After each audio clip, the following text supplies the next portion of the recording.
Tough. তো আমরা সাধারণত 15 আর 25 এটার বর্গ কিন্তু আমরা মনে রাখতে পারি। 25 গুণ 25 সবাই জানে হচ্ছে 625। কিন্তু এর পরে যে বর্গগুলো রয়েছে সেগুলো মনে রাখা খুব টাফ। যেরকম 35 গুণ 35 অথবা ধর 65 গুণ 65, এগুলো মনে রাখা হচ্ছে খুব টাফ বা মুখস্থ রাখা টাফ। একটা তোদের ট্রিক শেখাচ্ছে, এটা খুব ইজি। যখনই 5 দিয়ে কোনো বর্গ করতে বলবে তো 5 5 এখানে 25 বসাবি এবং 3-এর যে পরের সংখ্যা অর্থাৎ যে 4, তাহলে 3 4-এ আমরা গুণ করে দেবো, 12 হবে।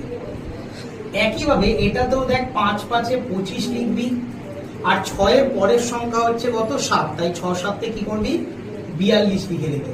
এটাই হচ্ছে 65 গুণ 65 অর্থাৎ 65-র বর্গ হচ্ছে এটা। তাহলে তোরা করে জানাবি হচ্ছে 85 গুণ 85 কত হয়, এটা অবশ্যই কিন্তু তোরা করে জানাবি।